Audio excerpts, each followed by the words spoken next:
Islamic organisation की जो country 57 है उनके प्रस्ताव को ठुकरा दिया गया है। जो कश्मीर को लेकर प्रस्ताव दिए थे उसके बारे में समझते हैं। क्यों ठुकरा दिया और क्या पूरा मामला है। जब 370 हटाया गया तो वहाँ वायलेंस न भड़क जाए इसके लिए वहाँ कर्फ्यू लगा दिया गया और इंटरनेट फैसिलिटी को रोक दी गई है, जो कि देश हित में था, क्योंकि जब भी बात जनता की होती है और राष्ट्र की बात होती है तो राष्ट्र सर्वोपरि होता है। सरकार ने संसद में खड़ा होकर कहा था कि जिस दिन वहां पर मिलिटेंसी कंट्रोल हो जाएगी तो धीरे धीरे सारी सुविधाएं चालू हो जाएंगी और इंटरनेट फैसिलिटी भी चालू हो जाएगी और कश्मीर को पूर्ण राज्य का दर्जा दे दिया जाएगा, यूनियन टेरिटरी में शामिल कर लिया जाएगा। पिछले 1-1.5 साल में पत्थरबाजी और मिलिटेंसी काफ़ी कंट्रोल में थी। यहाँ लगभग 100 दिन तक इंटरनेट बैन था, लेकिन ये देश हित में था इसलिए ज़रूरी था। तो जब बात चल रही थी कि कश्मीर को पूर्ण स्टेट का दर्जा दे दिया जाए, सारे लोग सहमत भी हो गए थे, क्योंकि वहाँ 10-20% मिलिटेंट की वजह से सबको परेशानी झेलनी पड़ रही है। अब कश्मीर में सब कंट्रोल में था तभी जम्मू एयर बेस पर ड्रोन से बम फोड़ दिया। 2 सैनिक इंजर्ड हो गए और बहुत ज़्यादा क्षति नहीं हुई थी, लेकिन यह सिक्योरिटी कंसर्न था। इस मामले की वजह से जिसे जम्मू कश्मीर के लोगों को हक मिलने वाला था वो रुक गया। अब यह 6 महीना और डिले हो गया। पाकिस्तान के लोग कश्मीर मुद्दा लेकर OIC की बैठक में चले गए। OIC एक संगठन है जो इजराइल को कंट्रोल करने के लिए बनाया गया। आप कभी कश्मीर मुद्दे को इंटरनेशनल स्तर पर नहीं ले जाएंगे। शिमला समझौता में बाउंड्री बनाई गई जो एक्चुअल, बट पाकिस्तान इसे OIC में ले जाकर शिमला समझौता का उल्लंघन कर रहा है। इसका मतलब पाकिस्तान ये न्योता दे रहा है कि हम शिमला समझौता तोड़ेंगे।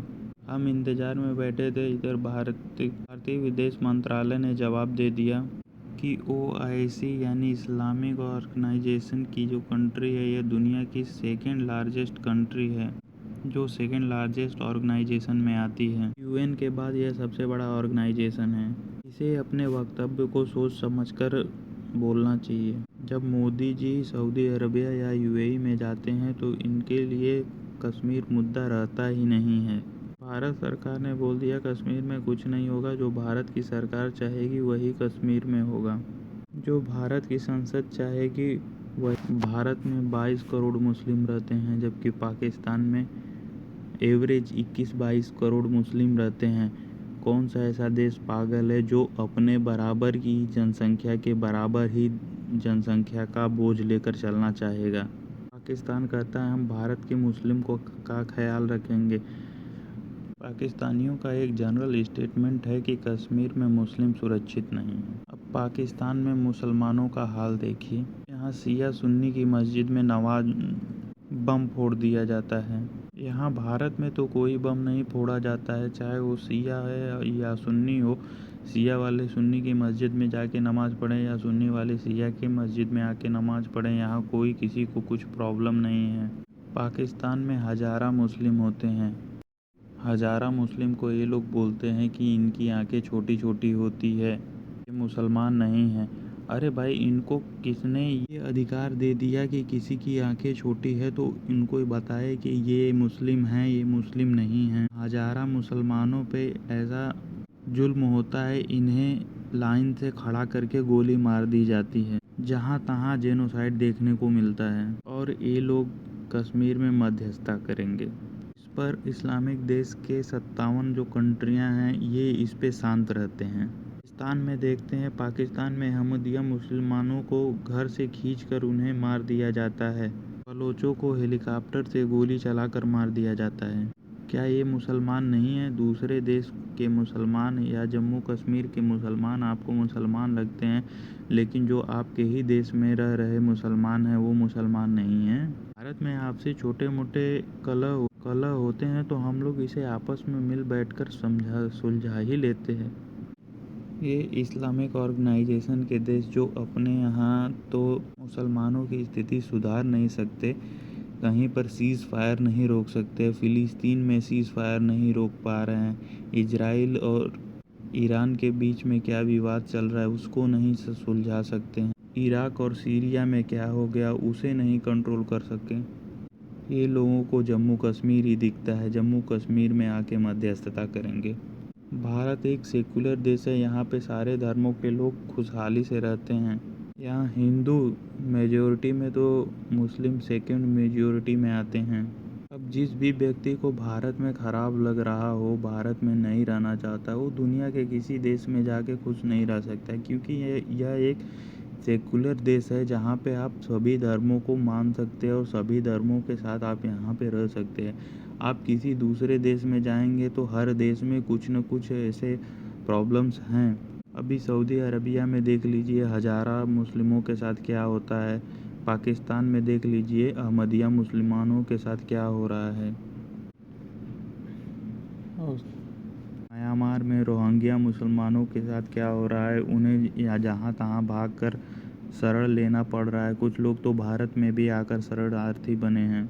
बात करते हैं चाइना में क्या स्थिति है। चाइना में सिंजियांग प्रांत में वीगर मुसलमानों को जानवर के नीचे रखा जाता है। यहाँ की मुस्लिम महिलाएं घुटनों से ऊपर कपड़ा नहीं पहन सकती। अगर ये घुटने से ऊपर कपड़ा पहनेंगी तो इनको इनके बच्चे के सामने ही इनका कपड़ा काट कर नंगा कर दिया जाता है। तो यहाँ पे मौलवी और मुल्लों को जो बड़ी दाढ़ी रखे हुए हैं ये डांस करके नाचना पड़ता है, नहीं तो ये दाढ़ी नहीं रख सकते।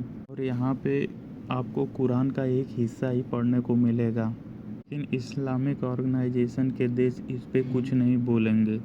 यहाँ मुसलमान के शरीर के अंगों की तस्करी करते हैं और उन पर मेडिकल एक्सपेरिमेंट भी करते रहते हैं। जैसे हिटलर ने यहूदियों को मारा था, वैसे शी जिनपिंग दीगर मुसलमानों पर यातनाएं करता रहता है। जैसे हिटलर ने डिटेंशन कैंप बनाया था यहूदियों के लिए, वैसे इन्हें डिटेंशन कैंप में रखकर बोलते हैं इन्हें सुधारा जा रहा है, जबकि सबको पता है कि यहाँ के लड़के लड़कियाँ ऑनलाइन बेचे खरीदे जाते हैं, इनकी तस्करी की जाती है।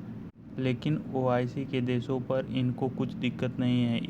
इस मुद्दे पे वो कुछ नहीं बोल सकते, क्योंकि यूएन में इनका कोई साथ देने वाला नहीं है, तो इनको सिर्फ बचाता चाइना ही है।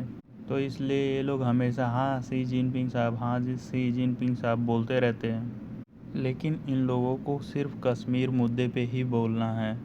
जब फिलिस्तीन को इजराइल मारता है तो लोग आ जाते हैं और आकर इजराइल को बम मार देंगे, परमाणु बम मार देंगे, गोली मार देंगे, मिसाइल मार देंगे। जैसे ही थोड़ा सीज फायर होता है, चलो चलो अपने घर चलो, फिर वापस चले जाते हैं। फिर जब फायरिंग होगा, जब फिलिस्तीन मारा जाएगा तब आएंगे। फिलिस्तीन की भलाई इतना ही है कि जितना में वो है उतने में अपने में समझौता कर सकते हैं। अगर ये दूसरे जो ओआईसी के देश हैं सोचेंगे ये आके इनका हेल्प करे, तो ये लोग क्या हेल्प करेंगे। अपने देश में तो मुसलमानों का कुछ कर नहीं सकते। इन्हें सऊदी अरबिया में हज़ारा मुसलमान, तो पाकिस्तान में अहमदिया, म्यांमार में रोहिंग्या, चाइना में बीगर, तो इस वजह से वो लोग कुछ कर नहीं सकते।